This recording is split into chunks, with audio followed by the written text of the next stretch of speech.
Hello viewers, আসসালামু আলাইকুম। প্রিয় দর্শক মণ্ডলী, প্রত্যেক দিনের ন্যায় আজকেও হাজির হয়েছি নতুন একটি মাছের ভিডিও নিয়ে। আজকে আমি আপনার সাথে কথা বলবো সহজ নিয়মে দেশি মাগুর মাছ চাষ করার সঠিক পদ্ধতি। প্রিয় দর্শক, আজকে আমরা মূলত এই মাছটি কিভাবে চাষ করতে হয়, সহজ নিয়মে আপনি কিভাবে চাষ করবেন, বাজারজাতকরণ করবেন এবং সঠিক মানের পোনাটি কিভাবে সংগ্রহ করবেন, সেই সকল বিস্তারিত তথ্য তুলে ধরব। সর্বপ্রথম এই মাছটি সম্পর্কে আমরা একটু জেনে নিই। দেশি মাগুর মাছ সুস্বাদু এবং উপাদেয়, দেশের সব শ্রেণীর মানুষের পছন্দের মাছ। এছাড়া পুষ্টিকর খাদ্য হিসেবে সর্বপ্রথম দেশি মাগুর মাছের চাহিদা কিন্তু রয়েছে। তাই প্রিয় দর্শক মণ্ডলী, এই মাছের কিন্তু বেশ কিছু সুবিধা রয়েছে এবং বৈশিষ্ট্য রয়েছে। অবশ্যই বৈশিষ্ট্য সম্পর্কে আপনাকে জানতে হবে। দেখুন, দেশি মাগুর মাছের অতিরিক্ত শ্বাসনালী থাকায় পানি ছাড়াও বাতাস থেকে সরাসরি অক্সিজেন গ্রহণ করতে পারে। তাই মজা ও পচা পুকুর, ছোট ছোট ডোবা ইত্যাদি জলাশয়ে দূষিত পানিতেও বেঁচে থাকতে কোনো সমস্যা হয় না। পুকুরের পানি শুকিয়ে গেলেও ছোট ছোট গর্ত করে এ মাছ দিব্যি বেঁচে থাকতে পারে। পুকুর থেকে উঠানোর পর দীর্ঘদিন বেঁচে থাকার কারণে জীবন্ত মাগুর মাছ বাজারজাতকরণ সম্ভব হয়। এই পর্যায়ে আমরা কথা বলবো যে বিষয়টি নিয়ে, সেটি হচ্ছে সঠিক নিয়ম। দেখুন, সঠিক নিয়মের মধ্যে কিন্তু সঠিক মানের পোনাটিও নির্বাচন রয়েছে। তাই প্রিয় দর্শক মণ্ডলী, আপনারা স্ক্রিনে দেওয়া নাম্বারে যোগাযোগ করুন এবং বুঝে নিন আপনার সুস্থ সফল মাছের পোনা। আপনি চাইলে সরাসরি এসেও আমাদের কাছ থেকে এই মাছের পোনাগুলো সংগ্রহ করতে পারেন।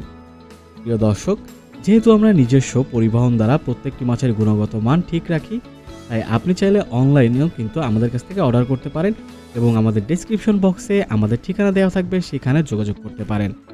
এই পর্যায়ে কথা বলবো এই মাছটি চাষ করার জন্য আপনাকে পুকুর নির্বাচন এবং পুকুরে যে সকল বিষয় সতর্কতামূলক আপনাকে রাখতে হবে, অর্থাৎ খেয়াল রাখতে হবে সে সকল বিষয়। সতর্কতা সম্পর্কে বলতে গেলে বলতে হয়, আপনাকে অবশ্যই একটি লেভেল করে, অর্থাৎ পাড় যেন ঢালু হয় এমন একটি পুকুর নির্বাচন করতে হবে এবং পানির যে ব্যবস্থাপনা রয়েছে, অর্থাৎ সেচ ব্যবস্থাপনা সঠিক রয়েছে তেমন একটি পুকুর লাগবে এবং চুন প্রয়োগ অবশ্যই করতে হবে। পুকুরের তলদেশ শুকিয়ে হালকাভাবে চাষ দিলে তলার মাটির পিএইচ পরীক্ষা করে নিতে হবে এবং প্রতি শতাংশে 1 থেকে 1.5 কেজি হারে চুন প্রয়োগ করতে হবে। চুন প্রয়োগের পর পুকুরে 15 সেন্টিমিটার পরিমাণ পানি ঢুকিয়ে সপ্তাহখানেক রাখতে হবে। এই পর্যায়ে কথা বলবো সার প্রয়োগ। এটিও কিন্তু একটি সতর্কতামূলক এবং গুরুত্বপূর্ণ বিষয়। জৈব সার প্রয়োগের 7 দিন পর পানির উচ্চতা 60 সেন্টিমিটার পর্যন্ত বজায় থাকা অবশ্যনীয়। এটি কিন্তু আপনাকে লক্ষ্য রাখতে হবে। প্রিয় দর্শক, এই পর্যায়ে কথা বলবো আপনার যে বিষয়টি নিয়ে, সেটি হচ্ছে মাছের পোনাগুলোকে আপনি অবমুক্ত করবেন কিভাবে। দেখুন, অনেকেই আপনারা মাছের পোনাগুলো কিন্তু অবমুক্ত করতে ভুল করেন, কারণ পানির তাপমাত্রার সাথে খাপ খাইয়ে নিয়ে পানিতে কিন্তু এগুলো অবমুক্ত করতে হবে। এবার সর্বশেষ যে বিষয়টি খুবই গুরুত্বপূর্ণ বিষয়, সেটি হচ্ছে খাদ্য ব্যবস্থাপনা। খাদ্য ব্যবস্থাপনার মধ্যে মাছ মূলত যে পরিমাণ খাবার গ্রহণ করে আমরা ঠিক সেই পরিমাণে খাবার দিই।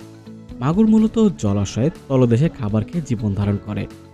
তাই প্রাকৃতিক এই খাদ্যগুলো হচ্ছে জলাশয়ের তলার আমিষ জাতীয় পচনশীল দ্রব্যাদি।